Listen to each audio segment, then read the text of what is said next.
High, আমি হাসিবুল হাসান আছি আপনাদের সাথে। আজকে আমি পড়ে শোনাব সত্যজিৎ রায়ের লেখা ফেলুদা গল্প নেপোলিয়নের চিঠি। শুরু হচ্ছে নেপোলিয়নের চিঠি। তুমি কি ফেলুদা? প্রশ্নটা এলো ফেলুদার কোমরের কাছ থেকে। একটি বছর ছয়েকের ছালে ফেলুদার পাশেই দাঁড়িয়ে মাথাটাকে চিৎ করে তার দিকে চেয়ে আছে। এই সে দিনই একটা বাংলা কাগজে ফেলুদার একটা সাক্ষাৎকার বেরিয়েছে, তার সঙ্গে হাতে চারমিনার নিয়ে একটা ছবি। তার ফলে ফেলুদার চেহারাটা আজকাল রাস্তাঘাটে লোকে ফিল্মস্টারের মতোই চিনে ফেলছে। আমরা এসেছি পার্ক স্ট্রিট আর রাসেল স্ট্রিটের মোড়ে খেলনা আর লাল মাছের দোকান হবি সেন্টারে। সিধু জ্যাঠার ৭০ বছরের জন্মদিনে তাকে একটা ভালো দাবার সেট উপহার দিতে চায় ফেলুদা। ছেলেটির মাথায় আলতো করে হাত রেখে ফেলুদা বলল, ঠিক ধরেছ তুমি। আমার পাখিটাকে নিয়েছে বলে দিতে পারো? বিশ একটা চ্যালেঞ্জের সুরে বলল ছেলেটি। ততক্ষণে ফেলুদারি বয়সী এক ভদ্রলোক ব্রাউন কাগজে মোড়া একটা লম্বা প্যাকেট নিয়ে আমাদের দিকে এগিয়ে এসেছেন। তার মুখে খুশির সঙ্গে একটা অপ্রস্তুত ভাব মেশানো। তোমার নিজের নামটাও বলে দাও ফেলুদাকে, বললেন ভদ্রলোক। অনিরুদ্ধ হালদার, গম্ভীর মেজাজে বলল ছেলেটা। ইনি আপনার খুদে ভক্তের একজন, বললেন ভদ্রলোক। আপনার সব গল্প ওর মার কাছ থেকে শোনা। পাখির কথা কি বলছিল? ও কিছু না, ভদ্রলোক হালকা হেসে বললেন। পাখি পোষার শখ হয়েছিল, তাই ওকে একটা চন্দনা কিনে দিয়েছিলাম। যেদিন আসে সেদিনই কি খাঁচা থেকে পাখিটা বার করে নিয়ে যায়। খালি একটা পালক পড়ে আছে, বলল ফেলুদার খুদে ভক্ত। তাই বুঝি? রাত্রে ছিল পাখিটা, সকালবেলা নেই, রহস্য। তাই তো মনে হচ্ছে। তা অনিরুদ্ধ হালদার এই রহস্যের ব্যাপারে কিছু করতে পারেন না? আমি বুঝি গোয়েন্দা, আমি তো ক্লাস 2তে পড়ি। ছেলের বাবা আর বেশি দূর কথা এগোতে দিলেন না। চলো ওনো, আমাদের আবার নিউ মার্কেট যেতে হবে। তুমি বরং ফেলুদাকে একদিন আমাদের বাড়িতে আসতে বলো। ছেলে বাবার অনুরোধ চালান করে দিল। এবার ভদ্রলোক একটা কার্ড বের করে ফেলুদার হাতে দিয়ে বললেন, আমার নাম অমিতাভ হালদার। ফেলুদা কার্ডটা একবার চোখ বুলিয়ে বলল, বারাসতে থাকেন দেখছি। আপনি হয়তো আমার বাবার নাম শুনে থাকতে পারেন, পার্বতীচরণ হালদার। হ্যাঁ হ্যাঁ, ওর লেখাটেকাও তো পড়েছি। ওরই সব নানান রকম জিনিসের কালেকশন আছে না? ওটা বাবার নেশা, ব্যারিস্টারি ছেড়ে এখন ওসবই করেন। সারা পৃথিবী ঘুরেছেন ওইসবের পিছনে। আপনার তো অনেক ব্যাপারে আছে, আমার মনে হয় আপনি দেখলে আনন্দ পাবেন। আদিকালের গ্রামোফোন, মুঘল আমলের দাবা বড়ে, ওয়ারেন হেস্টিংসের নস্যির কৌটো, নেপোলিয়নের চিঠি। তাছাড়া আমাদের বাড়িটাও খুব ইন্টারেস্টিং, ১৫০ বছরের পুরনো। একদিন যদি ফ্রি থাকেন একটা ফোন করে দিলে, রোববার। আমিই বরং একটা ফোন করব। ডাইরেক্টরিতে তো আপনার, হ্যাঁ, আমার নামই আছে। এই যো। ফেলুদাও তার একটা কার্ড ভদ্রলোককে দিয়ে দিল। কথা হয়ে গেল। আমরা এই মাসেই একদিন বারাসত গিয়ে হাজির হব। লালমোহনবাবুর গাড়ি আছে, যাবার কোনো অসুবিধা নেই। এখানে বলে রাখি, লালমোহনবাবু বহাল তবিয়তে এবং খোশ মেজাজে আছেন, কারণ এই পুজোয় জটায়ুর জায়ান্ট অমনিভাস বেরিয়েছে। তাতে বাছাই করা 10টা সেরা রহস্য রোমাঞ্চ উপন্যাস। দাম 25 টাকা এবং লালমোহনবাবুর ভাষায় সেলিং লাইক হট কচুরিজ। সন্ধ্যাবেলা ফেলুদার মুখ শুকনো দেখে জিজ্ঞেস করলাম, কি ব্যাপার? ও বলল, খুদে মক্কেলের আর্জিটা মাথায় ঘুরছে রে। সেই চন্দনার ব্যাপারটা? খাঁচা থেকে পাখি ছুরি যায় শুনেছিস কখনো? তা শুনিনি, সেটা স্বীকার করতেই হলো। তুমি কি এর মধ্যেও রহস্যের গন্ধ পাচ্ছ নাকি? ব্যাপারটা ঠিক দৈনন্দিন ঘটনার মধ্যে পড়ে না। চন্দনা তার বার্ড অফ প্যারাডাইজ নয়। এক যদি না কারণ নেগলিজেন্সে খাঁচার দরজাটা বন্ধ করতে ভুল হয়ে গিয়ে থাকে। কিন্তু সেটা তো আর জানবার কোনো উপায় নেই। থাকবে না কেন? ওখানে গিয়ে জিজ্ঞেস করলেই জানা যায়। আসলে বুঝতে পারছি এই ব্যাপারটা ও বাড়ির কেউ সিরিয়াসলি নেয়নি। ঘটনাটা যে অস্বাভাবিক সেটা কারুর মাথায় ঢোকেনি। অথচ ছেলের মনটা যে খচখচ করছে সেটা বুঝতে পারছি। না হলে আমায় দেখেও কথাটা বলতো না। অন্তত একবার যদি গিয়ে দেখা যেত। তা ভদ্রলোক তো বললেনই যেতে। হ্যাঁ, কিন্তু সেটাও হয়তো আমাকে সামনাসামনি দেখলেন বলে। বাড়ি ফিরে সে কথা আর মনে নাও থাকতে পারে। ছোট ছেলের অনুরোধ বলেই মনে হচ্ছে সেটাকে একেবারে এড়িয়ে যাওয়া ঠিক নয়। ক্রিসমাসের যখন আর 5 দিন বাকি, তখনই এক শনিবারের সকালে এসে গেল অমিতাভবাবুর ফোন। আমি কলটা ফেলুদার ঘরে ট্রান্সফার করে বসবার ঘরের মেইন টেলিফোনে কান লাগিয়ে শুনলাম। মিস্টার মিত্তের, বলুন কি খবর? আমার ছেলে তো মাথা খেয়ে ফেলল, কবে আসছেন? পাখির কোনো সন্ধান পেলেন? না, সে আর পাওয়া যাবে না। ভয় হয় আপনার ছেলে যদি ধরে বসে থাকে তার পাখি উদ্ধার করে দেব, তখন সেটা না পাওয়া গেলে তো বেইজ্জতের ব্যাপার হবে। সে নিয়ে আপনি চিন্তা করবেন না, ছেলেকে খানিকটা সময় দিলেই সে খুশি হয়ে যাবে। আসলে আমার বাবার সঙ্গে একবার আপনার আলাপ করিয়ে দিতে চাই। আজ তো আমার ছুটি, আপনি কি করছেন? তেমন কিছুই না, আজ 10টা নাগাদ হলে হবে? নিশ্চয়ই। শনি রবি দুদিনই আমাদের বাড়িতে সকাল 9টায় লালমোহনবাবুর আসাটা একেবারে 100% শিওর। ঘড়ির কাঁটায় কাঁটায় আসাটা কলকাতা শহরে আজকাল সম্ভব নয়, তবে 10 মিনিট এদিক ওদিকের বেশি হয় না কোনো দিনই। আজও হল না। ঠিক 9টা বেজে 5 মিনিটে ঘরে ঢুকে ধপ করে সোফায় বসে পড়ে বললেন, কালি কলম মন লেখে 3 জন। মশাই, পুজোর লেখার ধকলের পর শীতকালটা এলে লেখার চিন্তাটা 1000 মাইলস দূরে চলে যায়। কালি কলম খাতার দিকে আর চাইতেই ইচ্ছা করে না। লালমোহনবাবু ইদানিং প্রবাদ নিয়ে ভীষণ মেতে উঠেছেন। 350 প্রবাদ নাকি উনি মুখস্থ করেছেন। লেখার ফাঁকে ফাঁকে লাগসই প্রবাদ গুঁজে দিতে পারলে সাহিত্যের রস নাকি ঘনীভূত হয়। তিনি অবশ্যই শুধু লেখায় নয়, কথাতেও যখন তখন প্রবাদ লাগাচ্ছেন। আজ ভদ্রলোকের পরনে ছাই রঙের টেরিলিনের প্যান্ট আর সবুজ সোয়েটার, আর হাতে এক চাংড়ারি কচুরি। কচুরির কারণ আর কিছুই না, হট কচুরির আজকাল আর তেমন ডিমান্ড আছে কিনা ফেলুদার এই প্রশ্নের উত্তরে লালমোহনবাবু বলেন, মশাই, বাগবাজারের মোহনময়ীরার দোকানে কচুরির জন্য কিউ দেখলে মনে হবে সেখানে কোনো বোম্বাই মার্কা হিন্দি হিট ছবি চলছে। আপনাকে খাওয়ালে বুঝবেন উপমাটা কত অ্যাপ্রোপ্রিয়েট। সঙ্গে এক ফ্লাস্ক জল আর কচুরির চাংড়ারিটা নিয়ে আমরা বেরিয়ে পড়লাম। লালমোহনবাবু পার্বতী হালদারের নাম শোনেননি, তবে নেপোলিয়নের চিঠি শুনে ভয়ানক ইমপ্রেসড হলেন। বললেন স্কুলে থাকতে ওনার হিরো নাকি ছিল নেপোলিয়ন, গ্রেট ম্যান বোনাপার্টি। কথাটা বাড়তিনেক চাপা গলায় বললেন যাবার পথে। ভিআইপি রোডের আগে স্পিড তুলতে পারলেন না লালমোহনবাবুর ড্রাইভার হবিপদবাবু। বারাসাতে যখন পৌঁছালাম তখন প্রায় 10:30। অমিতাভবাবুদের বাড়িটা মেইন রোডের উপরেই, তবে গাছপালায় ঘেরা বলে আসল বাড়িটা রাস্তা থেকে চোখে পড়ে না। গেট দিয়ে ঢুকে নুড়ি ফেলা রাস্তায় খানিকটা গিয়ে তবে থামওয়ালা দালানটা দেখা যায়। একেবারে সাহেবী ঢঙের বাড়ি। বয়সের ছাপ যতটা থাকার কথা ততটা নেই। মনে হয় বছরখানেকের মধ্যেই অন্তত সামনের অংশটায় চুনকাম ও রিপেয়ারও 2 হয়েছে। বাড়ির সামনে একটা বাঁধানো পুকুরের চারপাশে সুপুরি গাছের সারি। অমিতাভবাবু নিচেই অপেক্ষা করছিলেন আমাদের জন্য। ফেলুদা লালমোহনবাবুর সঙ্গে আলাপ করানোতে বললেন, আমি নিজে আপনার লেখা পড়িনি বটে, তবে আমার স্ত্রী রহস্য রোমান সিরিজের ভীষণ ভক্ত। আমরা শ্বেত পাথরের সিঁড়ি দিয়ে দোতলায় উঠলাম। পার্বতীবাবুর কালেকশনের জিনিস নাকি সবই দোতলায়। বাবার আগে আমার পুত্রের সঙ্গে দেখাটা সেরে নিন, বললেন অমিতাভবাবু। বাবার কাছে এখন লোক আছে, উনি বাইরের লোকের সঙ্গে দেখা সাক্ষাৎগুলো সকালেই করেন। এত দূরেও লোক এসে উৎপাত করে? বাবার মতো কিছু কালেক্টর আছেন, তারা প্রায়ই আসেন। তাছাড়া সম্প্রতি বাবা একজন সেক্রেটারির জন্য কাগজে বিজ্ঞাপন দিয়েছেন, তার জন্য কিছু লোক দেখা করতে আসছে। ওনার সেক্রেটারি নেই? আছে, তবে সে দিল্লি চলে যাচ্ছে সামনের সপ্তাহে একটা ভালো কাজ পেয়ে। লোকটা বেশ কাজের ছিল। আসলে সেক্রেটারির ব্যাপারে বাবার লাস্টটাই খারাপ। গত 10 বছরে 4টি সেক্রেটারি এলো গেল। একটি তো বছরখানেক কাজ করার পর মেনিনজাইটিসে মারা গেলেন। আর একটি কথা নেই বার্তা নেই সাই বাবার ভক্ত হয়ে বিভাগী হয়ে গেলেন। এখন যে ভদ্রলোকটির সঙ্গে বাবা কথা বলছেন তাকে 7 বছর আগে তাড়িয়ে দেন, সেও ছিল সেক্রেটারি। কেন তাড়ান কেন? ভদ্রলোক কাজ খুব ভালোই করতেন, তবে অসম্ভব কুসংস্কারী। বাবা সেটা একেবারে সহ্য করতে পারতেন না। একবার ইজিপ্ট থেকে একটা জেড পাথরের মূর্তি আনার পর কলকাতায় এসে বাবার অসুখ হয়। সাধনবাবু বাবাকে সিরিয়াসলি বলেন যে মূর্তিটি যে দেবীর, তার অভিশাপ পড়েছে বাবার ওপরে। এই এক কথাতেই বাবা তাকে একরকম ঘাড় ধরে বার করে দেন। এই সাধনবাবু যদি আবার এসে থাকেন তাহলে তাকে খুবই অপটিমিস্টিক বলতে হবে, এবং আপনার বাবাকে অত্যন্ত ক্ষমাশীল বলতে হয়।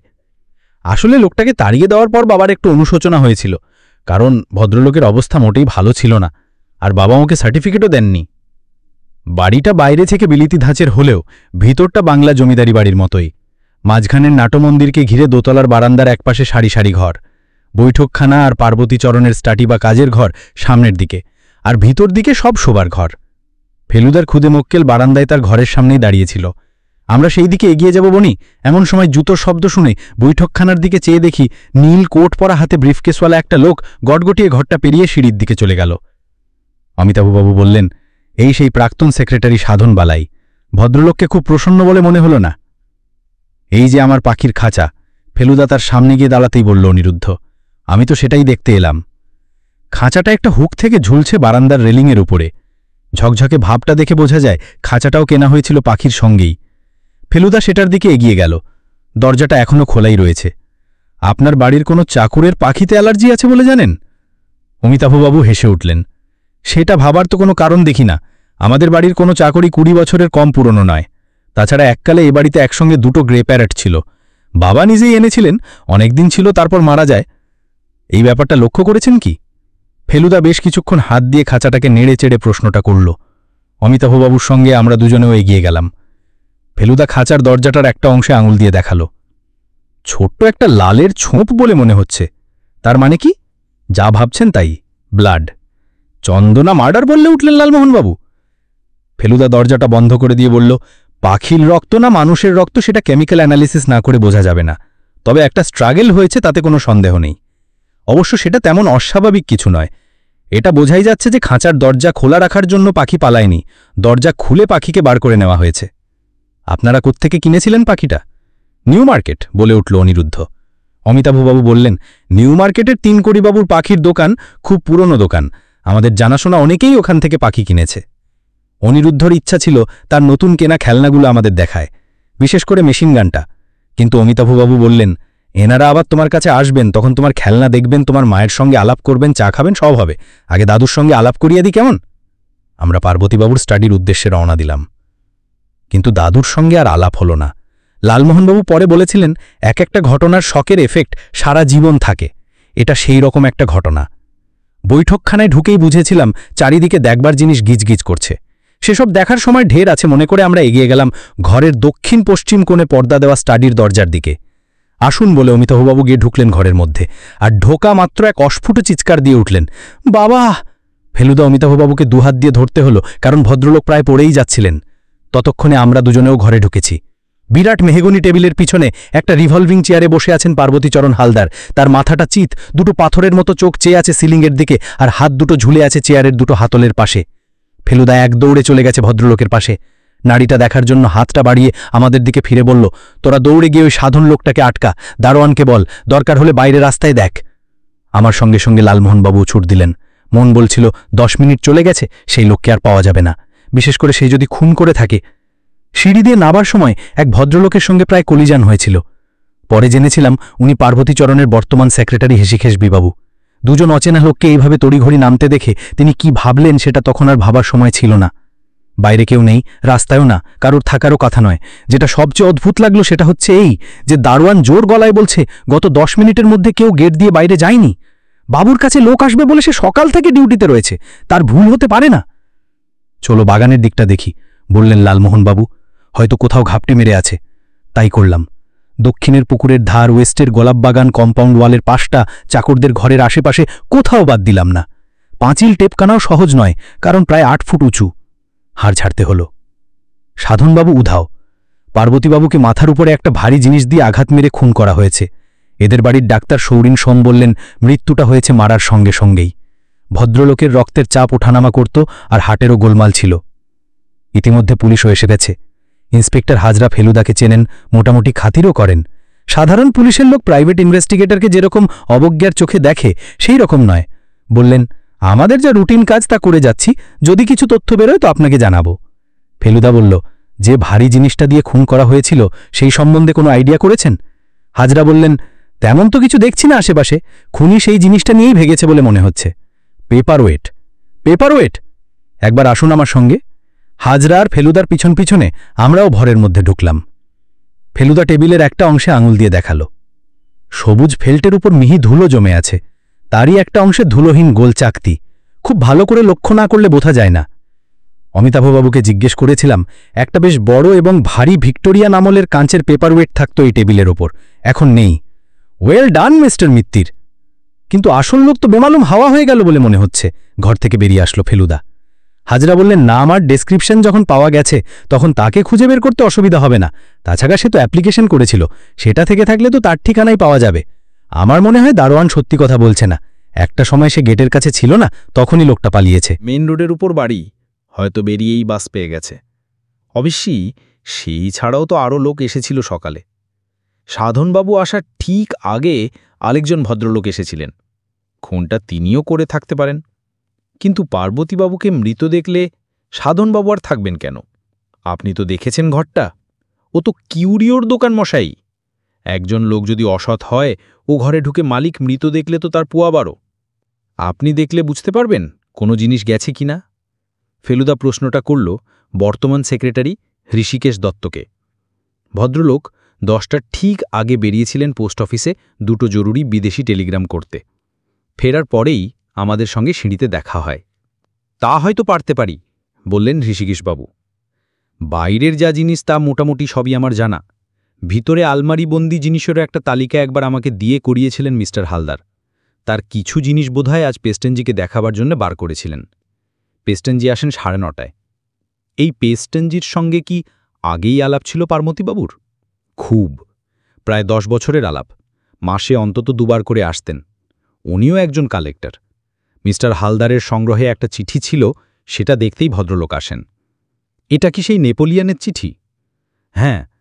সেটা কি মিস্টার হালদার বিক্রি করার কথা ভাবছিলেন? মোটেই না। পেস্টেনজির খুব লোভ ছিল ওটার উপর। তিনি মোটা টাকা অফার করবেন আর মিস্টার হালদার রিফিউজ করবেন, তাতে পেস্টেনজির মুখের ভাবটা কেমন হবে সেটা দেখেই মিস্টার হালদারের আনন্দ। এই ব্যাপারে ওর একটা জেদও ছিল। এই চিঠিটা কেনার জন্যে একবার এক আমেরিকান দাম চড়াতে চড়াতে $20,000 উঠেছিল। মিস্টার হালদার ক্রমাগত মাথা নেড়ে গেলেন। সাহেবের মুখ লাল, শেষ পর্যন্ত মুখ খারাপ করতে আরম্ভ করল। আর সমস্ত ব্যাপারটা বসে বসে উপভোগ করলেন মিস্টার হালদার। আজও পেস্টেনজি গলা চড়াতে শুরু করেছিলেন, সেটা আমি বাইরে থেকেই বুঝতে পেরেছিলাম। এইটা কিসের মধ্যে থাকতো জিনিসটা? একটা অ্যালক্যাথিনের খামে। তাহলে বোধহয় যায়নি চিঠিটা, কারণ খামটা টেবিলের উপরই রয়েছে, আর তার মধ্যে একটা সাদা ভাঁজ করা কাগজও দেখলাম। না গেলেই ভালো, ও চিঠির মর্ম সকলে বুঝবে না। চুরি হয়েছে কিনা সেটা এখন জানা যাবে না, কারণ পুলিশ ও ঘরে কাজ করছে। তাছাড়া পুলিশের ডাক্তার এইমাত্র এসেছেন, তিনি লাশ পরীক্ষা করছেন। ঋষিকেশবাবু বললেন, আশ্চর্য, যে সময় সাধনবাবু গেলেন প্রায় সেই সময়ই আমি ফিরেছি, অথচ লোকটার সঙ্গে দেখা হলো না। আপনি বেরিয়েছেন কটায়? ফেলুদা জিজ্ঞেস করল। ঠিক 10:05। এখান থেকে 5 মিনিট লাগে পোস্ট অফিস যেতে। খোলার সঙ্গে সঙ্গে টেলিগ্রামগুলো দিতে চেয়েছিলাম। সে তো 5 মিনিটের কাজ, তাহলে ফিরতে এত দেরি হলো কেন? ঋষিকেশবাবু মাথা নাড়ালেন। আর ভুলবেন না মশাই, ঘড়ির ব্যান্ডের খোঁজ করছিলাম স্টেশনারি দোকানগুলাতে। দেখছেন না ডান হাতে ঘড়ি পরেছি, ব্যান্ডটা ঢিলে হয়ে গেছে। বাঁ কবজি আমার ডান কবজির চেয়ে প্রায় ½ ইঞ্চি সরু। ব্যান্ড ঢলঢল করে, কোনো লাভ হলো না, সেই নিউ মার্কেট ছাড়া গতি নেই। ভদ্রলোক ডান হাতে ঘড়ি পরেন, সেটা আগেই লক্ষ্য করেছি। আপনি এ বাড়িতেই থাকেন? ফেলুদা জিজ্ঞেস করল। অমিতাভবাবু ভিতরে সামলাচ্ছেন, তাছাড়া উনি নিজেও বেশ ভেঙে পড়েছেন, তাই ফেলুদা ঋষিকেশবাবুর কাছ থেকে যা তথ্য পাওয়া যায় বার করে নিচ্ছে। হ্যাঁ, এই বাড়িতেই, বললেন ঋষিকেশবাবু। একতলায়। ফ্যামিলি নেই, তাই মিস্টার হালদার বললেন এখানেই থাকতে, ঘরের তো অভাব নেই। সাধনবাবুও শুনেছি এ বাড়িতেই থাকতেন। এ কাজ তো ছেড়ে চলে যাচ্ছিলেন আপনি? ভালো লাগছিল না বুঝি? প্রাণ হাঁপিয়ে উঠছিল মশাই। তাছাড়া উন্নতির সুযোগ আজকের দিনে কে ছাড়ে বলুন? মিস্টার হালদার ওডিসি এমপ্লয়ার হিসেবে ভালোই ছিলেন, তার বিরুদ্ধে কিছু বলার আমার নেই। আরেকজন ভদ্রলোকের সঙ্গে এর মধ্যে আলাপ হয়েছে, যদিও কথা হয়নি। তিনি হলেন অমিতাভবাবুর ছোট ভাই অচিন্তবাবু। ভদ্রলোক বাড়িতেই ছিলেন, তাই বোধহয় পুলিশ এখন তাকে জেরা করছে। ফেলুদা ঋষিকেশবাবুকে জিজ্ঞেস করলেন ছোট ভাইয়ের কথা। অচিন্তবাবু কি করেন? থিয়েটার? থিয়েটার? আমরা তিনজনই অবাক। পেশাধারী থিয়েটার? মানে থিয়েটার করেই ওনার রোজগার?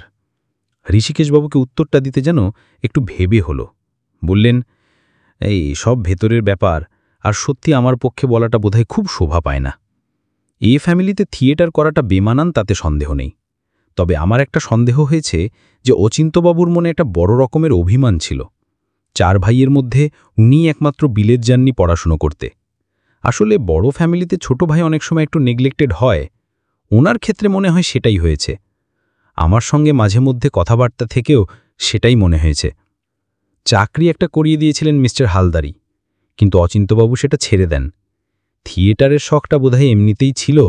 বারাসাতে একটা ড্রামাটিক ক্লাব নিয়ে খুব মেতে ওঠেন, কিন্তু তাতে মন ভরে না। এখন নবরঙ্গমঞ্চে ঘোরাঘুরি করছেন, 2-1টা হিরোর পার্টও নাকি করেছেন। কালও দেখছিলাম পাঠ মুখস্থ করছেন। এবারে ইন্সপেক্টর হাজরা এগিয়ে এলেন আমাদের দিকে। অচিন্তবাবুর জেরা শেষ, তিনি গোমরা মুখে ঘর থেকে বেরিয়ে গেলেন। হাজরা বললেন, খুনটা হয়েছে 10টা থেকে 10:30টার মধ্যে। পেস্টেনজি ছিলেন 9:30 থেকে 10টার কিছু পর অবধি। সাধন দস্তিদার এসেছেন 10:15, গেছেন 10:30। ছোট ছেলের ঘর থেকে বাইরের বারান্দা দিয়ে সোজা বাপের ঘরে যাওয়া যায়, বাড়ির ভিতরের লোক দেখতে পাবে না। 10:05 থেকে 10:15 মধ্যে অচিন্ত্যবাবু বাপের ঘরে এসে থাকতে পারেন। উনি বলছেন সারা সকাল পাঠ মুখস্থ করেছেন, কেবল 10:30 নাগাদ একবার ভাইপো অনিরুদ্ধর ডাক পেয়ে তার কাছে যান তার খেলার মেশিন গানটা দেখতে। তখনও তিনি বাপের মৃত্যু সংবাদ পাননি। যাই হোক, মোটামুটি 3 জনেরই মোটিভ ছিল। ছেলের সঙ্গে বাপের বন্তনা, পেস্টেঞ্জি ছিলেন মিস্টার হালদারের রাইভাল, আর সাধন দস্তিদারের ছিল পুরনো আক্রোশ। এই হলো ব্যাপার। এবার আপনি এসে একটু দেখে বলুন তো কিছু চুরি হয়েছে কিনা। শেষ অনুরোধটা করা হলো ঋষিকেশ বাবুকে। ভদ্রলোক এগিয়ে গেলেন স্টাডির দিকে, আমরা তার পিছনে। ঘরটায় ঢুকে ঋষিকেশবাবু একবার চারিদিকে চোখ বুলিয়ে নিলেন।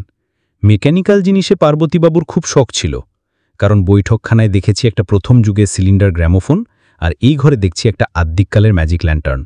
তাছাড়া ছোট ছোট মূর্তি, পাত্র, দোয়াত, কলম, পিস্তল, পুরনো ছবি, ম্যাপ, বই এসব তো আছেই।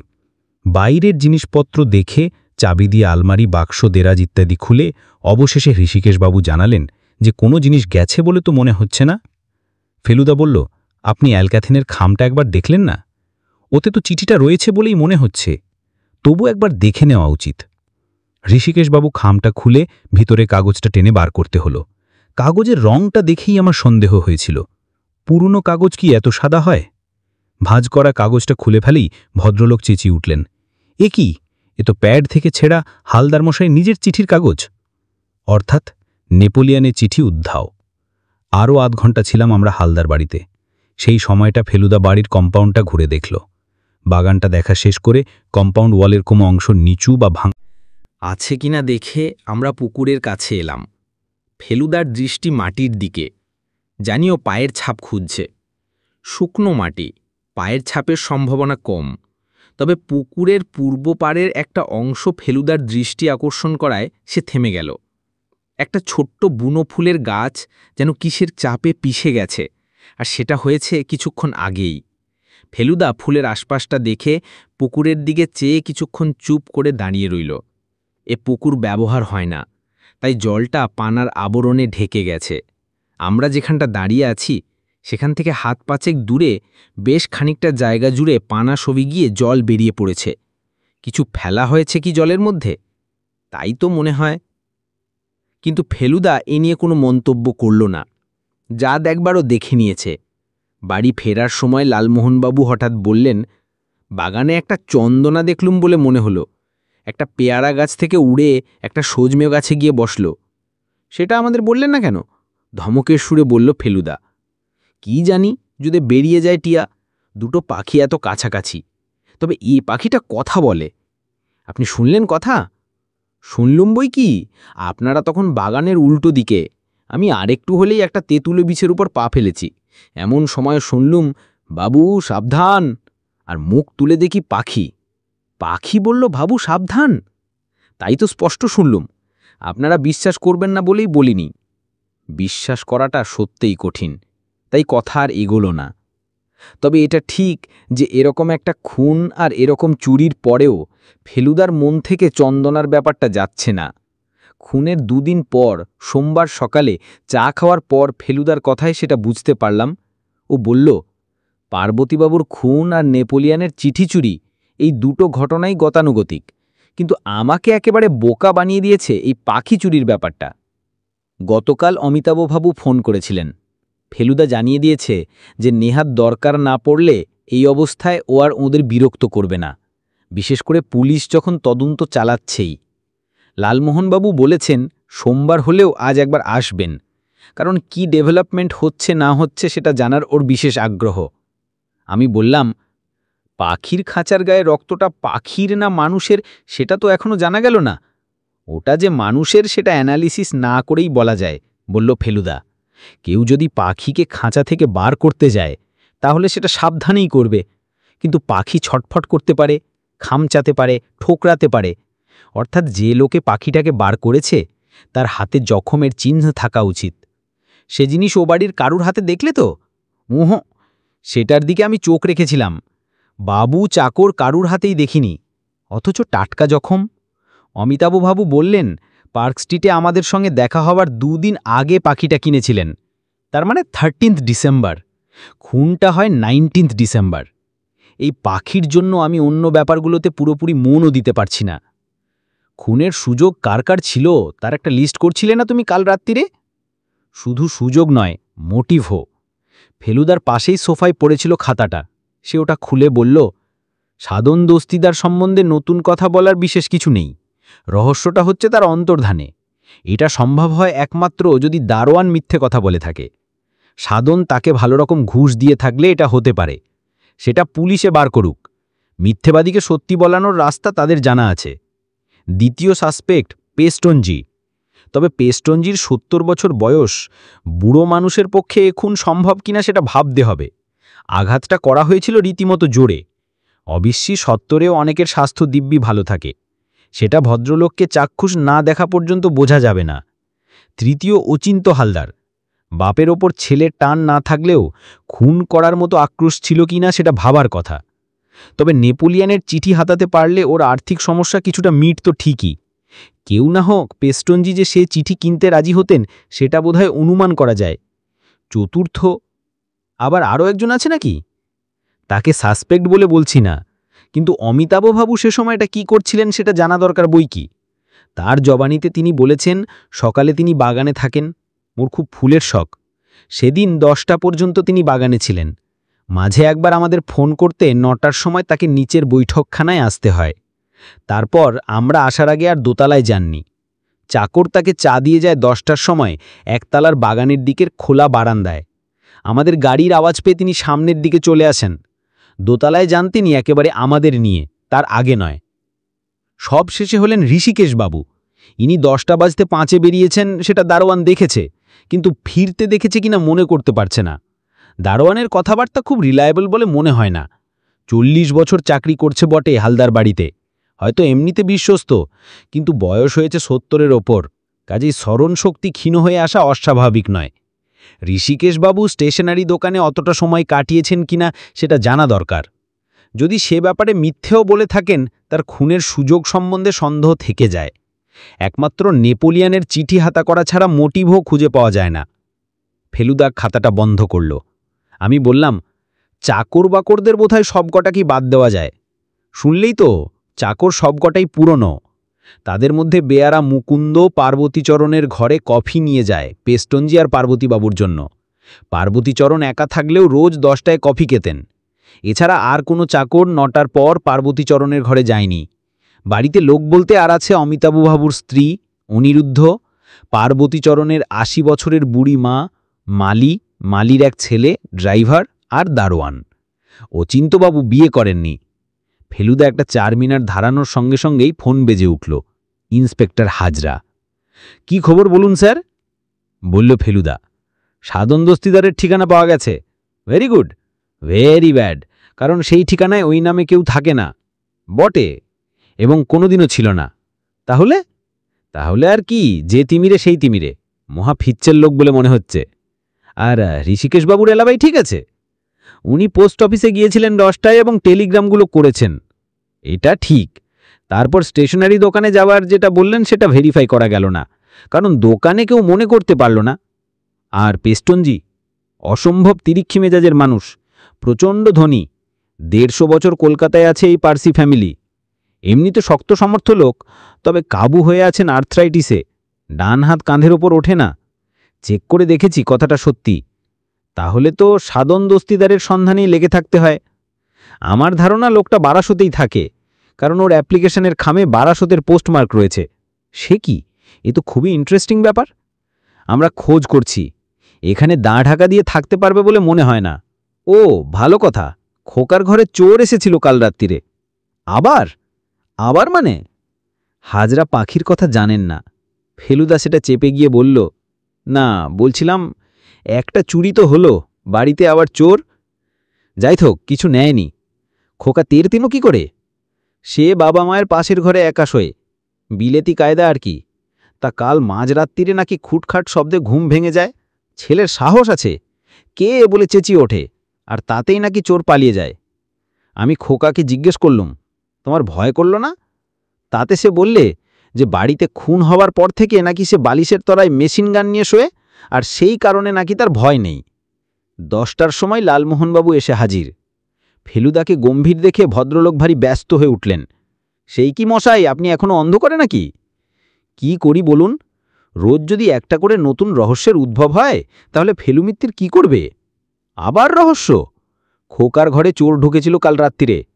বলেন কি, চোরের কি কোনো বাছি বিচার নেই? মুড়িমিছরি একদর। এখন আপনার ওপর ভরসা। চন্দ্র সূর্য অস্ত গেল, জোনাক ধরে বাতি, ভীষ্মদ্রোণ কর্ণ গেল, শল্য হলো রথি। তবে হ্যাঁ, চন্দনার ব্যাপারটা কিন্তু আমায় হন্ট করছে। ওটা নিয়ে একটা আলাদা তদন্ত করা উচিত। আপনার সময় না থাকলে আমি করতে রাজি আছি। তিনকড়িবাবুর দোকানে আমার খুব যাতায়াত ছিল এককালে। সে কি, এটা তো বললেন না আগে? আরে মশাই, এককালে খুব পাখির শখ ছিল আমার। একটা ময়না ছিল, সেটাকে মেঘনাদ বধ কাব্যের প্রথম লাইন আবৃত্তি করতে শিখিয়েছিলাম। জল পড়ে পাতা নড়ে দিয়ে শুরু করা উচিত ছিল আপনার। ভদ্রলোক ফেলুদার খোঁচাটা অগ্রাহ্য করে আমার দিকে ফিরে বললেন, কি হে তপসীবাবু, যাবে নিউ মার্কেট? যেতে হয়তো বেরিয়ে পড়ুন, আমি ঘণ্টাখানেক পরে আপনাদের মিট করব। কোথায়? নিউ মার্কেটের মধ্যিখানে, কামানটার পাশে। বিস্তার ঘোরাঘুরি আছে, বাইরে খাওয়া আছে। সপ্তাহে একদিন রেস্তোরাঁয় খাওয়াটা আমাদের রেগুলার ব্যাপার। লালমোহনবাবুর গাড়িতে করে বেরিয়ে পড়লাম। নিউ মার্কেটের পাখির বাজারের জবাব নেই। তবে তিনকড়িবাবু যে জটায়ুকে চিনবেন না তাতে আশ্চর্য হওয়ার কিছু নেই, কারণ ভদ্রলোক এ দোকানে শেষ এসেছেন 68-এ। লালমোহনবাবু এক গাল হেসে চিনতে পারছেন জিজ্ঞেস করায় তিনকড়িবাবু তার মোটা চশমার ওপর থেকে লালমোহনবাবুর দিকে চেয়ে বললেন, চেনা মুখ তো ভুলি না চট করে। নাকুবাবু তো? আপনি কারবালা ট্যাং রোডে থাকেন না? লালমোহনবাবুর চুপসানো ভাব দেখে আমি কাজের কথাটা পারলাম। আপনার এখান থেকে গত 10 দিনের মধ্যে কি কেউ একটা চন্দনা কিনে নিয়ে গেছে? বারাসাতের এক ভদ্রলোক। বারাসতে কিনা জানি না, তবে 2খানা চন্দনা বিক্রি হয়েছে দিন 10-এর মধ্যে। একটা নিল জয়শক্তি ফিল্ম কোম্পানির ন্যাপেনবাবু। বলল চিন্ময়ী মা না মৃন্ময়ী মা কি একটা বইয়ের শুটিংয়ে লাগবে, ভাড়ায় চাইছিল। আমি বললুম সে দিন আর নেই, নিলে ক্যাশ দিয়ে নিয়ে যান, কাজ হয়ে গেলে পর আপনাদের হিরোইনকে দিয়ে দেবেন। আর অন্যটা যে বেচলেন সেটা কোত্থেকে এসেছিল আপনার দোকানে মনে আছে? কেন মশাই, অত ইনফরমেশনে কি দরকার? ওই পাখিটা খাঁচা থেকে চুরি গেছে অত্যন্ত রহস্যজনকভাবে, সেটা ফেরে পাওয়া দরকার। ফেরে পেতে চান তো কাগজে অ্যাডভার্টাইজ দেন। তা না হয় দেব, কিন্তু আপনার দোকানে কোত্থেকে এসেছিল সেটা অত সব সাপত্য বলতে পারবো না। আপনি অ্যাডভার্টাইজ দেন। পাখিটা কথা বলতো কি? তা বলবে না কেন? তবে কি বলতো জিজ্ঞেস করবেন না। 17টা টকিং বার্ড আছে আমার দোকানে। কেউ বলে গুড মর্নিং, কেউ বলে ঠাকুর ভাত দা। কাগজপত্র দেখার জন্য তোমার সেই ঘরে ঢোকার সম্পূর্ণ অধিকার আছে। ব্যাস, এই বলেই সে চলে গেল। আমি জানি আপনি ছিছি করবেন, বলবেন পুলিশে খবর দেওয়া উচিত ছিল, অন্তত বাড়ির লোককে জানানো উচিত ছিল। কিন্তু প্রাণের ভয়ের মতো ভয় আর কি আছে বলুন? আপনার কথাটাই মনে হলো। আপনিও যে তদন্ত করছেন সেটা আমার মনে হয় সাধু জানে না। আপনি তাহলে কোর্টও বার করেননি? পাগল! আপনি কি প্রস্তাব করছেন যে আমরা সেখানে যাই? আপনারা যদি একটু আগে গিয়ে গা ঢাকা দিয়ে থাকেন, আমি গেলাম 11টায়, তারপর সে এলে যা করার দরকার সে তো আপনিই ভালো বুঝবেন। এইভাবে হাতে নাতে লোকটাকে ধরার সুযোগ তো আর পাবেন না। পুলিশকে খবর দেব না বলছেন? অমন সর্বনাশের কথা উচ্চারণ করবেন না, দোহাই। আপনি আসুন, সঙ্গে এদেরও নিতে পারেন, তবে সশস্ত্র অবস্থায় যাবেন, কারণ লোকটা ডেঞ্জারাস। লেগে পড়ুন, বিনা দ্বিধায় বললেন লালমোহনবাবু। রাজস্থানের ডাকাত যখন আমাদের পিছু হাঁটাতে পারেনি, তখন এর জন্য কি ভয়? এ তো নস্যি মশাই। আমি অবশ্যই জায়গাটা দেখিয়ে দেব, বললেন ঋষিকেশবাবু। মেন রোড ছেড়ে খানিকটা ভেতর দিকে যেতে হয়, স্টেশন থেকে মাইল 4। ফেলুদা রাজি হয়ে গেল। ঋষিকেশবাবু কফি শেষ করে উঠে পড়ে বললেন, 10টা নাগাদ তাহলে আপনারা মিট করছেন আমাকে? কোথায়? আমাদের বাড়ি ছাড়িয়ে 2 ফার্লং গেলেই একটা তেমাথার মোড় পাবেন, সেখানে দেখবেন একটা মিষ্টির দোকান, সেই দোকানের সামনে থাকবো আমি। রাত্রে বিশেষ ট্রাফিক নেই, তাও 1 ঘন্টা হাতে নিয়ে আমরা বেরিয়ে পড়লাম। খাওয়াটা বাড়িতেই সেরে নিলাম, এত তাড়াতাড়ি খাওয়া অভ্যেস নেই আমাদের। লালমোহনবাবু বললেন, খিদে পেলে ওই মিষ্টির দোকানে ঢুকে পড়া যাবে, কচুরি আর আলুর তরকারি নির্ঘাত পাওয়া যাবে। একটা সুবিধে এই যে লালমোহনবাবুর ড্রাইভার হরিপদবাবু ফেলুদার ভীষণ ভক্ত, তার ওপর বোম্বাই মার্কা ফাইটিংয়ের ছবি দেখার সুযোগ ছাড়েন না কখনো। এরকম না হলে রাত বিরেতে বারাসতে ঠেঙাতে অনেক ড্রাইভারই গজগজ করত। ইনি যেন নতুন লাইফ পেলেন। ভিআইপি রোডে পড়ে লালমোহনবাবু গান ধরেছিলেন, জ্যোৎস্না রাতে সবাই গেছে বনে, কিন্তু ফেলুদা তার দিকে চাইতে অমাবস্যায় গানটা বেমানান হচ্ছে বুঝতে পেরে থেমে গেলেন। আকাশে এক টুকরো মেঘ নেই, তারার আলো বলে একটা জিনিস আছে, সেটা হয়তো আমাদের কিছুটা হেল্প করতে পারে। ফেলুদার ফরমাস অনুযায়ী গাঢ় রঙের জামা পরেছি। লালমোহনবাবুর পুলোবারটা ছিল হলদে, তাই তার ওপর ফেলুদার রেনকোটটা চাপিয়ে নিয়েছেন। ভদ্রলোক এখন গাড়িতে বসা, যখন হাঁটবেন তখন একটা পকেট ভীষণ ঝুলে থাকবে, কারণ তাতে ভরা আছে একটা হামানদিস্তার লোহার ডান্ডা। ওয়েপেন হিসেবে ব্যবহার করার জন্য ভদ্রলোক ওটা চেয়ে নিয়েছেন শ্রীনাথের কাছে। ফেলুদার পকেটে অবশ্য রয়েছে তার কোল্ড রিভলভার। আমাদের আন্দাজ ভুল হয়নি। 10টার কিছু আগে আমরা তেমাথায় পৌঁছে গেলাম। মিষ্টির দোকানের পাশেই একটা পানের দোকান। তার সামনে থেকে ঋষিকেশবাবু এগিয়ে এসে আমাদের গাড়িতে উঠে হরিপদবাবুকে বললেন, ডাইনের রাস্তাটা নিন। খানিক দূর যেতেই বাড়ি কমে এলো। আলোও বেশি নেই, রাস্তায় যা আলো ছিল তাও ফুরিয়ে গেল বাঁয়ে মোড় নিতে। বুঝলাম এটা প্রায় পল্লীগ্রাম অঞ্চল। বারাসতেই ছিল প্রথম নীলকুঠি, বললেন ঋষিকেশবাবু। এই দিকটাতে এককালে অনেক সাহেব থাকত, দিনের আলোয় সব ভাঙা বাগানবাড়ি দেখতে পেতেন। মিনিট 20 চলার পর একটা জায়গায় এসে গাড়ি দাঁড় করাতে বললেন ঋষিকেশবাবু। আসুন। গাড়ি থেকে নামলাম 4 জনে। গাড়িটা এখানি ওয়েট করুক, বললেন ঋষিকেশবাবু। আমি আপনাদের জায়গাটা দেখিয়ে দিয়ে আসি, তারপরে এই গাড়ি আমাকে বাড়ি পৌঁছে দিয়ে আবার ফিরে আসবে। আমি সাইকেল রিক্সা করে ঠিক 11টার সময় চলে আসব। লালমোহনবাবু হরিপদবাবুকে টাকা দিয়ে বললেন, তুমি একে পৌঁছে দিয়ে ফেরার সময় কোনো দোকান থেকে খাওয়াটা সেরে নিও, ফিরতে রাত হবে আমাদের। ঘাসের উপর দিয়ে মিনিট 5 খাটতি একটা জংলা জায়গায় এসে পড়ল। এখানেই ছিল মধুমুরলির দিঘি, বললেন ঋষিকেশবাবু। আমাদের যেতে হবে ওখানটায়। খুবই কম আলো, কিন্তু তাও বুঝতে পারছি যে ওদিকে গাছপালা ছাড়াও একটা দালানের ভগ্নস্তূপ রয়েছে। শীতকাল বলে রক্ষে, না হলে এই জায়গাটা হতো সাপ ব্যাঙের ডিপো। এখন টর্চের আলো বোধহয় তেমন বিপজ্জনক কিছু নয়, বললেন ফেলুদা। মনে তো হয় না। ছোট্ট পকেট টর্চের আলোতে ঝোপঝাড়খানা খন্দ বেচে আমরা পৌঁছে গেলাম নীলকুঠির ভগ্নস্তূপের পাশে। ওই যে দেখুন শ্যাওড়া গাছ, বললেন ঋষিকেশবাবু। ফেলুদা সেদিকে একবার টর্চ ফেলে সেটা নিভিয়ে পকেটে পুরল। আমি তাহলে আসি? আসুন। 3 কোয়ার্টার আপনাদের একটু অপেক্ষা করতে হবে। আমরা যে দিক দিয়ে এসেছিলাম সেই দিক দিয়ে চলে গেলেন ঋষিকেশবাবু। 1 মিনিটের মধ্যে তার পায়ের আওয়াজ মিলিয়ে গেল। ওডোমসটা লাগিয়ে নেন। ফেলুদা পকেট থেকে টিউব বার করে লালমোহনবাবুর দিকে এগিয়ে দিল। যা বলেছেন মশাই, ম্যালেরিয়া শুনছি আবার খুব বেড়েছে। আমরা 3 জনেই ওডোমস লাগিয়ে নিয়ে একটা বড় রকম দম নিয়ে অপেক্ষার জন্য তৈরি হলাম। আমাদের কাউকেই দাঁড়াতে হবে না, কারণ ভগ্নস্তূপে নানান হাইটের ইটের পাঁজা রয়েছে, তাতে চেয়ার চৌকি টেবিল সব কিছুরই কাজ হয়। কথা বলতে হলে ফিসফিস ছাড়া গতি নেই। তাও প্রথম দিকটায়, পরের দিকে কমপ্লিট মৌনি। অন্ধকারে চোখ সয়ে গেছে। এখন চারদিকে চাইলে বট, অশ্বত্থ, আমগাছ, বাঁশঝাড় এসব বেশ তফাৎ করা যায়। ঝিঝির শব্দ ছাড়া যে অন্য শব্দ আছে সেটা বেশ বুঝতে পারছি। ট্রেনের আওয়াজ, সাইকেল রিকশার চড়া হর্ন, রাস্তার কুকুরের ঘেউ ঘেউ, এমনকি দূরের কোনো বাড়ি থেকে ট্রানজিস্টরের গান পর্যন্ত। ফেলুদার ঘড়িতে রেডিয়াম ডায়াল, তাই অন্ধকারেও টাইম দেখতে পারে। শীত যেন মিনিটে মিনিটে বাড়ছে। শহরের চেয়ে নির্ঘাত 5-7 ডিগ্রি কম। লালমোহনবাবু তার টুপি আনেননি। রুমাল সাদা হওয়ায় সেটাও বাঁধাও চলে না। নিরুপায় হয়ে 2 হাতের তেলু দিয়ে টাক ঢেকেছেন। একবার মুখ দিয়ে একটা অস্ফুট শব্দ করাতে ফেলুদা বলল, কি বললেন? তাতে ভদ্রলোক ফিসফিস করে জবাব দিলেন, শ্যাওড়া গাছে বোধহয় পেতনি না শাকছুন্নি কি যেন থাকে। শ্যাওড়া গাছের নাম শুনেছি, ফিসফিস করে বলল ফেলুদা। চোখেই প্রথম দেখলাম। আকাশের তারাগুলো সরছে। একটু আগে একটা তারাকে দেখেছিলাম নারকোল গাছের মাথার উপরে, এখন দেখছি গাছটায় ঢাকা পড়ে গেছে। কোনো চেনা কনস্টেলেশন আছে কিনা দেখার জন্য মাথাটা উপর দিকে তুলেছি, এমন সময় একটা শব্দ কানে এলো। পায়ের শব্দ। 11টা বাজেনি এখনো। ফেলুদা 2 মিনিট আগে ঘড়ি দেখে ফিসফিস করে বলেছে 11:15। আমরা পাথরের মতো স্থির। যেদিক দিয়ে এসেছি সেই দিক দিয়ে আসছে শব্দটা। ঘাসের ওপর মাঝে মাঝে ইট পাটকেল রয়েছে, তার জন্য শব্দ। তাও কান না পাতলে আর অন্য শব্দ না কমলে শোনা যায় না। এখন ঝিঝির ডাক ছাড়া আর কোনো শব্দ নেই। এবার লোকটাকে দেখা গেল। সে এগিয়ে এসেছে শ্যাওড়া গাছটাকে লক্ষ্য করে। এবারে তার হাঁটার গতি কমালো। আমরা মাটিতে ঘাপটি মেরে বসা। সামনে একটা ভাঙা পাঁচিল আমাদের শরীরের নিচের অংশটা ঢেকে রেখেছে। আমরা তার ওপর দিয়ে দেখছি। ঋষিকেশবাবু, লোকটা চাপা গলায় ডেকেছে, হাঁটা থামিয়ে। তার দৃষ্টি যে শ্যাওড়া গাছটার দিকে সেটা মাথাটা দেখিয়ে আন্দাজ করতে পারছি, যদিও মানুষ চেনার কোনো প্রশ্ন ওঠে না। ঋষিকেশবাবু! ফেলুদা ওঠার জন্য তৈরি, তার শরীর টান, সেটা বেশ বুঝতে পারছি। লোকটা ধীরে ধীরে এগিয়ে আসতে শুরু করল। লালমোহনবাবুর ডান কনুইটা উঁচে উঠেছে। উনি পকেট হাঁচাড়াচ্ছেন হামানদিস্তার ডান্ডাটার জন্য। লোকটা এখন 10 হাতের মধ্যে। ঋষিকেশ! ফেলুদা বাঘের মতো লাফিয়ে উঠতেই একটা রক্তহীন করা জলের ব্যাপার ঘটে গেল। আমাদের পিছন থেকে 2টো লোক এসে তার উপর হুমড়ি খেয়ে পড়েছে। ফেলুদার সঙ্গে থেকেই বোধহয় আমার নার্ভও শক্ত হয়ে গেছে।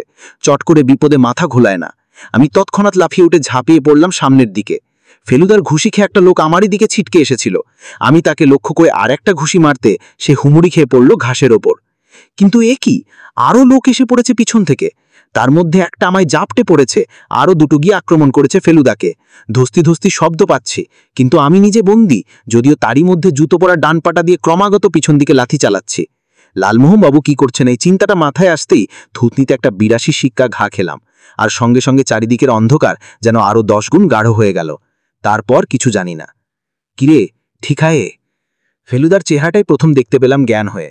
ঘাবড়াসনি, আমিও নকআউট হয়ে গেছিলাম ১০ মিনিটের জন্য। এবারে দেখলাম অন্য লোকদের। অমিতাভ বাবু, তার পাশে একজন মহিলা, নিশ্চয় তার স্ত্রী, লালমোহনবাবু, ঋষিকেশবাবু, আর দরজার মুখে দাঁড়িয়ে অচিন্ত ভাবু। এই ঘরটা আগে দেখিনি, বাড়ির ৩২টা ঘরের কোনো একটা হবে। আমি বিছানায় উঠে বসলাম, একটা কনকনে ব্যথা থুতনির কাছাতে। তাছাড়া আর কোনো কষ্ট নেই।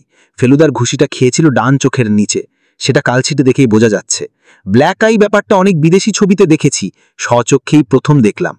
একমাত্র জটায়ুই অক্ষত। সে কি আশ্চর্য ব্যাপার তো! কি করে হলো? মোক্ষম বয়পানই হামানদিস্তা হাতে নিয়ে মাথার উপর তুলে হেলিকপ্টারের মতো বাই বাই করে ঘুরিয়ে গেলাম। আমার ধারে কাছেও এগোয়নি একটিও গুন্ডাও। ওরা গুন্ডা ছিল বুঝি? হায়ার্ড গুন্ডাজ। বললাম লোকটা ডেঞ্জারাস, তবে ও যে এতটা করবে তা ভাবিনি। আমি তো গিয়ে অবাক। একজন শোয়া, একজন বসা, একজন হুমড়ি খেয়ে পড়ে মাটিতে, আর আসল যে লোক সে হাওয়া। ফেলুদার লালমোহনবাবু নাকি আমাকে ধরাধরি করে গাড়িতে আনে তোলেন। অমিতাভবাবু নিজে বেশ রাত অবধি পড়েন, তাই উনি জেগেছিলেন। যে ঘরটায় আমরা রয়েছি সেটা একতলার একটা গেস্ট রুম, বেশ বড় ঘর, পাশেই বাথরুম, পূবে জানালা দিয়ে নাকি বাগান দেখা যায়। অমিতাভবাবুই জোর করলেন আজ রাতটা এখানে থাকার জন্য। অসুবিধা এই যে বাড়তি কাপড় নেই, যা পরে আছি তাই পরেই শুতে হবে। ঋষিকেশবাবুর ভয়ের জন্যই এই গলমালটা হলো, বললেন অমিতাভবাবু। পুলিশকে বলা থাকলে সাধু সমেত গুন্ডারা এতক্ষণে হাজতে। ঋষিকেশবাবু অবশ্যই অ্যাপোলোজাইজ করলেন, কিন্তু ভদ্রলোককেই বা কি দোষ দেওয়া যায় কোন? ওরকম শাসনের পর যে কোনো মানুষেরই ভয় হতে পারে। অমিতাভবাবুর স্ত্রীই সব ব্যবস্থা করে দিয়েছেন। বললেন, বাড়িতেই দুর্যোগ, আপনাদের সঙ্গে বসে দুদণ্ড কথাও বলার সুযোগ হলো না। এনার এত বই আমি পড়ি, কি যে আনন্দ পাই তা বলতে পারি না। শেষের কথাটা অবশ্যই লালমোহনবাবুকে উদ্দেশ্য করে বলা। ফেলুদা বলল, কাল সকালে যাওয়ার আগে আপনার ছেলের সঙ্গে একবার কথা বলে নেব। ঘরে চোর ঢোকার কথাটা আজ শুনে মনে হলো ছেলেটি বেশি রকম কল্পনাপ্রবণ। পরপর দুবার একটু বাড়াবাড়ি বলে মনে হলো। ফেলুদা বলল, তুমি যে বন্দুক দিয়ে চোরকে মারবে ঠিক করেছিলে, সেটা তো আমাকে দেখালে না। শুনলাম তোমার ছোট কাকুকে দেখিয়েছ। অনিরুদ্ধ বন্দুকটা বার করে ফেলুদার হাতে দিয়ে বলল, এটা থেকে আগুনের ফুলকি বেরোয়। লাল প্লাস্টিকের তৈরি মেশিন গান। ট্রিগার টিপলে মেশিন গানের মতো শব্দের সঙ্গে নলের মুখ দিয়ে সত্যি স্পার্ক বেরোয়। ফেলুদা বন্দুকটা নিয়ে নেড়েচেড়ে দেখে সেটার খুব তারিফ করে ফেরত দিয়ে বলল, তোমার যে ঘুমের ব্যাঘাত ঘটছে, দেখা যাক সেটা বন্ধ করা যায় কিনা। তুমি চোর ধরে দেবে? গোয়েন্দা তুই কাজ। আর আমার চন্দনা যে চুরি করেছে সেই চোর, সেটারও চেষ্টা চলছে, তবে কাজটা খুব সহজ নয়, খুব শক্ত, খুব শক্ত। দারুণ রহস্য, দারুণ রহস্য। আর সেদিন যে বললে খাঁচার দরজায় রক্ত লেগে আছে, ওটাই তো ভরসা, ওটাই তো ক্লু। ক্লু হলো যার সাহায্যে গোয়েন্দা দুষ্টু লোককে জব্দ করে। লালমোহনবাবু হঠাৎ জিজ্ঞেস করলেন, আচ্ছা তুমি পাখির কথা বলতে শুনেছ? হ্যাঁ, আমি ঘরে ছিলাম আর শুনলাম পাখিটা কথা বলছে। কি কথা? বলছে, দাদু ভাত খান, দাদু ভাত খান। আমি তক্ষুনি বেরিয়ে এলাম, কিন্তু তারপর আর কিছু বলল না। লালমোহনবাবুর মুখে হাসি। অনিরুদ্ধ শুনেছে দাদু ভাত খান, আর লালমোহনবাবু শুনেছেন, বাবু সাবধান। সাবধান। মানতেই হয় দুটো খুব কাছাকাছি। পাখি নিশ্চয়ই ওই ধরনেরই কিছু বলছিল। আপনার এখানে পাখি ধরতে পারে এমন কেউ আছে? ফেলুদা অমিতাভবাবুকে জিজ্ঞেস করল। আমাদের মালির ছেলে আছে, শঙ্কর, বললেন অমিতাভবাবু। এর আগে ২-১ বার ধরেছে পাখি, খুব চালাক চতুর ছেলে। তাকে বলবেন একটু চোখ রাখতে। খুব সম্ভব চন্দনাটা আপনাদের বাগানেই রয়েছে। বারাসতে থাকতেই দেখেছিলাম যে খবরের কাগজে চন্দনার বিষয়ে বিজ্ঞাপনটা বেরিয়েছে। সেটার কাজ যে এত তাড়াতাড়ি হবে তা ভাবতে পারিনি। ১২টা নাগাদ একটি বছর ২৫-এর ছেলে আমাদের বাড়িতে এসে হাজির। বেশ চোখা চোখা চেহারা, পরনে জিন্স আর মাথার চুলের কপাল ঢাকা কায়দা দেখলেই বোঝা যায় ইনি হাল ফ্যাশনের তরুণ। ফেলুদা বসতে বলাতে ভদ্রলোক মাথা নেড়ে বললেন, বসবো না, আজ একটা ইন্টারভিউ আছে। আমি আসছি ওই পাখির ব্যাপারে, কাগজে যে বিজ্ঞাপনটা দিয়েছেন সেইটা দেখে। ওটা আপনাদের পাখি ছিল? আমাদের মানে আমার দাদুর। দাদু মারা গেছেন লাস্ট মান্থ, তাই বাবা ওটাকে বেচে দিলেন। ওটার দেখাশোনা দাদুই করতেন। বাবা কোর্ট কাচারি করেন, মা বাতে ভোগেন, আর আমার ওসবে ইন্টারেস্ট নেই। কদ্দিন ছিল আপনাদের বাড়ি? তা বছর 10। দাদুর খুব পিয়ারের চন্দনা ছিল। কথা বলতো? হ্যাঁ, দাদুই শিখিয়েছিলেন। খুব রসিক মানুষ ছিলেন, অদ্ভুত অদ্ভুত কথা শিখিয়েছিলেন। অদ্ভুত মানে? এই যেমন দাদুর পাষাণ নেশা ছিল, পাখিটাকে শিখিয়েছিলেন কচেক 12 বলতে। তারপর ব্রিজও খেলতেন দাদু। খেলার সময় অপোনেন্টের তাস ভালো বুঝতে পারলে পার্টনারকে একটা কথা খুব বলতেন, সেটা পাখিটা তুলে নিয়েছিল। কি কথা? সাধু সাবধান। ঠিক আছে, অনেক ধন্যবাদ। আর কিছু? না, আর কিছু জানার নেই। বিজ্ঞাপন দেখে বুঝতে পারিনি এটা আপনার বাড়ি। সেটা না বোঝারই কথা। আপনাকে মিট করে খুব হলাম। ঝাড়া 5 ঘন্টা তার ঘরের দরজা বন্ধ করে বসে থেকে বিকেলে চা খেতে বেরিয়ে এসে ফেলুদা হাজরাকে একটা টেলিফোন করল। কাল সকালে কি করছেন? কেন বলুন তো? কাল হালদার বাড়িতে আসতে পারবেন 9টা নাগাদ। মনে হচ্ছে রহস্যের কিনারা হয়েছে, তৈরি হয়ে আসবেন। লালমোহনবাবুকে টেলিফোনে বলে দেওয়া হলো আমরা ট্যাক্সি করে চলে যাব তার বাড়ি 8:30টায়, সেখান থেকে তার গাড়িতে বারাসত। রহস্য আরও বৃদ্ধি পেল নাকি? না, সম্পূর্ণ উদ্ঘাটিত। সব শেষে অমিতাভবাবুকে ফোন করা হলো। আপনাদের বাড়িতে কাল সকালে একটা ছোটখাটো মিটিং করব ভাবছি। মিটিং? আপনাদের পুরুষ মেম্বার যে কজন আছেন তারা যেন থাকেন, আর হাজরাকে থাকতে বলেছি। কটায় করতে চাইছেন? 9টায় হাজিরা। আপনার কাজের হয়তো একটু দেরি হতে পারে, কিন্তু ব্যাপারটা জরুরি।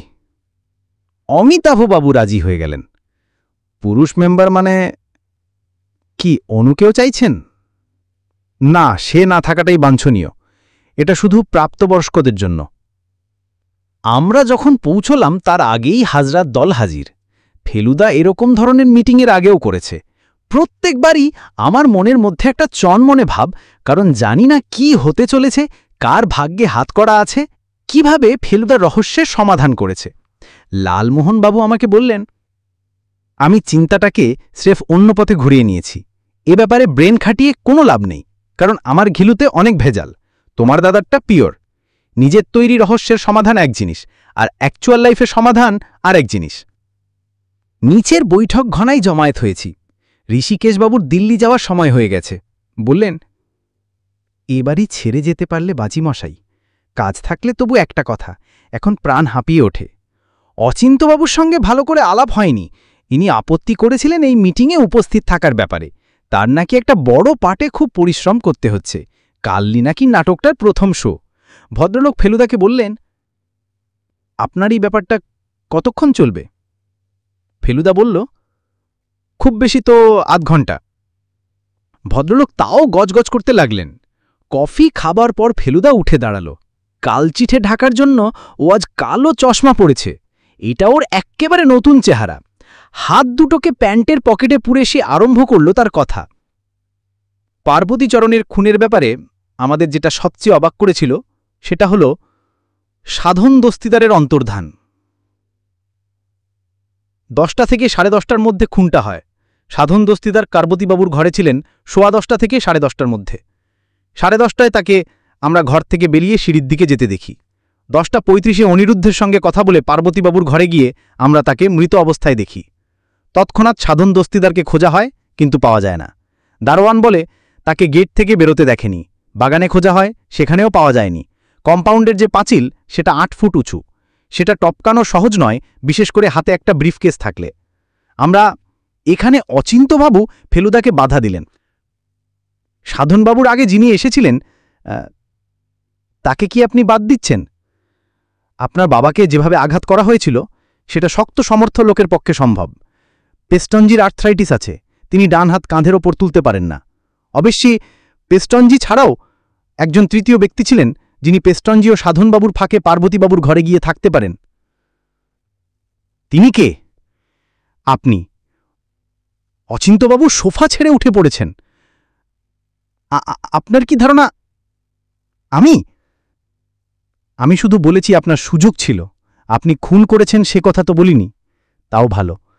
যাই হোক, সাধনবাবুর অন্তর্ধান বিশ্বাসযোগ্য হয় ১, যদি দারোয়ান ভুল বা মিথ্যে বলে, আর ২, যদি সাধনবাবু এই বাড়ি থেকে না বেরিয়ে থাকেন। কোনো চোরাকুঠুরিতে আত্মগোপন করার কথা বলছেন? ঋষিকেশবাবু প্রশ্ন করলেন। অমিতাভবাবু বললেন, সেরকম লুকোনোর কোনো জায়গায় এ বাড়িতে নেই। একতলার অধিকাংশ ঘরই তালাচাবি বন্ধ। এক বৈঠকখানা খোলা, রান্নাঘর ভাণ্ডারঘর খোলা, আর ঋষিকেশবাবুর ঘর খোলা, এবং সে ঘরে তাকে আমি আশ্রয় দিইনি সেটা আমি বলতে পারি, বললেন ঋষিকেশবাবু। শুধু তাই নয়, সাধনবাবু যখন আসেন তখন আমি ছিলাম না। আমরা পোস্ট অফিসে খোঁজ নিয়েছি। আপনি টেলিগ্রাম পাঠিয়েছেন পোস্ট অফিস খোলার সঙ্গে সঙ্গে। তখন 10টা 5 মিনিট লেগেছে আপনার টেলিগ্রাম করতে। তারপরে আমি যাই ঘড়ির বান্ড কিনতে। তুর্কের বিষয়ে দোকানের লোক আপনাকে মনে করতে পারছে না। মিস্টার মিত্তির, দোকানের লোকের স্মরণশক্তির উপর নির্ভর করেই কি আপনি গোয়েন্দাগিরি করেন? না, তা করি না, এবং তাদের কথায় আমরা খুব আমল দিইনি। আর আপনিও যে সত্যি কথা বলছেন সেটা আমরা মানতে বাধ্য নই। কেন? আমি মিথ্যা বলবো কেন? কারণ 10:15টার সময় আপনারও তো পার্বতীচরণের ঘরে যাওয়ার প্রয়োজন হয়ে থাকতে পারে। এসব কি বলছেন আপনি? আপনি নিজে বলছেন সাধনবাবুকে বেরোতে দেখেছেন, আবার বলছেন আমি গিয়েছি। ধরুন সাধনবাবু যদি নাই এসে থাকেন, তার জায়গায় আপনি গেলেন। আমার মাথা গুলিয়ে যাচ্ছে। ঘরে সবাই চুপ, তারই মধ্যে ঋষিকেশবাবু হো হো করে হেসে উঠলেন। মিস্টার হালদার কি উন্মাদ না জরাগ্রস্ত যে আমি দাড়িগোপ লাগিয়ে তার ঘরে ঢুকব আর তিনি আমাকে চিনতে পারবেন না? কি করে চিনবেন ঋষিকেশবাবু? আপনি যদি দাড়িগোপ লাগিয়ে চোখের চশমাটা খুলে পোশাক বদলে তার ঘরে ঢোকেন, তাহলে আপনাকে 7 বছর আগের সাধন দস্তিদার বলে কেন মনে করবেন না পার্বতীবাবু? আপনি আর সাধন দস্তিদার যে আসলে একই লোক, প্রতিশোধ নেওয়ার জন্য চেহারা পাল্টে নাম পাল্টে সেই একই লোক যে আবার সেক্রেটারি হয়ে ফিরে এসেছে, সেটা তো আর বোঝেননি পার্বতীচরণ। ঋষিকেশবাবুর মুখের ভাব একদম পাল্টে গেছে। তার ঠোঁট নড়ছে, কিন্তু মুখ দিয়ে কথা বেরোচ্ছে না। 2জন কনস্টেবল এগিয়ে গেল তার দিকে। ফেলুদার কথা এখনও শেষ হয়নি। খুনের পর কি আপনি ভাড়া করা কোটের পকেটে পেপারওয়েট পুরে তার ওজন বাড়িয়ে পুকুরের জলে ফেলে দেননি? তারপর নিজের ঘরে গিয়ে আবার ঋষিকেশ দত্ত সেজে বেরিয়ে আসেননি? এই শীতকালেও ঋষিকেশবাবুর শার্টের কলার ভুজে গেছে। আরও একটা কথা বলে চলল ফেলুদা। সাধু সাবধান কথাটা কি চেনা চেনা লাগছে? অনিরুদ্ধের জন্য কেনা চন্দনার মুখে কি কথাটা শোনেননি আপনি সম্প্রতি? আর শুনে আপনার কুসংস্কারাচ্ছন্ন মনে কি বিশ্বাস ঢোকেনি যে কথাটা আপনাকে উদ্দেশ্য করেই বলছে? আপনি সাধু সেজে মনিবের সর্বনাশ করতে যাচ্ছেন জেনেই পাকিয়ে সাবধান বাণী উচ্চারণ করছে। আপনি কি এই পাখিকে খাঁচা থেকে বার করে বাগানে নিয়ে গিয়ে ছেড়ে দেননি? এবং এই কাজটা করার সময় আপনাকেই কি পাখি জখম করেনি? ঋষিকেশবাবু এবার লাফিয়ে উঠলেন চেয়ার থেকে। Absurd, absurd! কোথায় জখম করেছে? কোথায়? ইন্সপেক্টর হাজরা, আপনার লোককে বলুন ওর ডান হাত থেকে ঘড়িটা খুলে নিতে। প্রচণ্ড বাধা সত্ত্বেও ঘড়ি খুলে এলো। কবজিতে প্রায় 1 ইঞ্চি লম্বা একটা আঁচড়ের দাগ। সেটা দিব্যি ঘড়ির ব্যান্ডের তলায় লুকিয়েছিল। আমি খুন করতে যাইনি, দহাই আপনার, বিশ্বাস করুন। ঋষিকেশবাবুর অবস্থা শোচনীয়। সেটা অবিশ্বাস্য নয়, বলল ফেলুদা, কারণ আপনার আসল উদ্দেশ্য ছিল নেপোলিয়নের চিঠিটা নেওয়া। পেস্টনজি বড় রকমের দর দিয়েছেন সেটা আপনি জানতেন। মিস্টার হালদার বেচবেন না সেটাও আপনি পূর্ব অভিজ্ঞতা থেকে জানতেন। কিন্তু জিনিসটা চুরি করে তো পেস্টনজির কাছে বিক্রি করা যায়, তাই আমি না মরিয়া হয়ে প্রতিবাদ জানালেন ঋষিকেশবাবু। আগে আমার কথা শেষ করতে দিন। ফেলু মিত্রি আধাখেচড়াভাবে সমস্যার সমাধান করে না। এ ব্যাপারে আপনি একা নন, সেটা আমি জানি। চিঠিটা বার করে এনে নিজের ঘরে গিয়ে মেকআপ বদলে আপনি যান আরেকজনের কাছে চিঠিটা দিতে, কিন্তু বাড়িতে খুন হয়েছে, খানাতল্লাশি হবে সেটা জেনে এই দ্বিতীয় ব্যক্তিও সাময়িকভাবে চিঠিটাকে অন্য জায়গায় চালান দেন, তাই নয় চিন্তুবাবু? প্রশ্নটা একেবারে বুলেটের মতো, কিন্তু লোকটার আশ্চর্য নার্ভ। অচিন্ত্যবাবু ঠোঁটের কোণে হাসি নিয়ে দিব্যি বসে আছেন সোফায়। বলুন, কি বলবেন? আপনি তো দেখছি সবই জেনে বসে আছেন। আপনি 10:30টার একটু পরে একবার আপনার ভাইপুনের ঘরে যাননি? গিয়েছি বই কি, আমার ভাইপুনের ঘরে যাওয়ায় তো কোনো বাধা নেই। সে কদিন থেকেই বলছে তার নতুন খেলনা দেখাবে, তাই গিয়েছিলাম। আপনার ভাইপুনের ঘরে গতকাল এবং তার আগের রাত্রে একজন চোর ঢুকেছিল। সে যা খুঁজছিল সেটা পায়নি। আপনি কি অস্বীকার করতে পারেন যে সেই চোর আপনি, এবং আপনি খুঁজতে গিয়েছিলেন নেপোলিয়নের চিঠি, যেটা আপনিই তার ঘরে লুকিয়ে রেখেছিলেন? চিঠিটা পাবেন এই বিশ্বাসে আপনিই পেস্টনজিকে ফোন করে অফার দিয়েছিলেন। তারপর সেটা না পেয়ে আর পেস্টনজির ওখানে যেতে পারেননি। আমি যখন লুকিয়েছিলাম তখন সেটা আমি কেন পাবো না সেটা বলতে পারেন না। কারণ যাতে লুকিয়েছিলেন সেটা ছিল খোকার বালিশের তলায়। এই যে। ফেলুদা মিস্টার হাজরার দিকে হাত বাড়িয়ে দিল। হবি সেন্টার থেকে কেনা লাল প্লাস্টিকের মেশিনগান চলে এলো ফেলুদার হাতে। তার নলের ভিতরে আঙুল ঢুকিয়ে টান দিতে বেরিয়ে এলো গোল করে পাকানো নেপোলিয়নের চিঠি। ঋষিকেশবাবুর মেকআপের ব্যাপারে আপনি মাল মশলা সাপ্লাই করেছিলেন বোধহয়, প্রশ্ন করল ফেলুদা। ভাগ বাটোরা কীরকম হতো? 50-50? মালির ছেলে শঙ্কর চন্দনাটা ধরতে পেরেছিল ঠিকই, যদিও পাখি ফেরত পাওয়ার পুরো ক্রেডিটটা তার খুদে মক্কেলের কাছে ফেলুদাই পেল। অমিতাভবাবু ফেলুদাকে অফার করেছিলেন পার্বতীচরণের কালেকশন থেকে একটা কোনো জিনিস বেছে নিতে। ফেলুদা রাজি হল না, বলল, এই কেসটায় আমার জড়িয়ে পড়াটা একটা আকস্মিক ঘটনা। আসলে আমি এসেছিলাম আপনার ছেলের ডাকে, তার কাছ থেকে তো আর ফি নেওয়া যায় না। ঘটনার দুদিন পরে শনিবার সকালে লালমোহনবাবু এসে বললেন, জলের তল পাওয়া যায়, মনের তল পাওয়া যায়। আপনার অতলস্পর্শী চিন্তাশক্তির জন্য আপনাকে একটি অনারারি টাইটেলে ভূষিত করা গেল। ABCD? ABCD? Asia's best crime detector.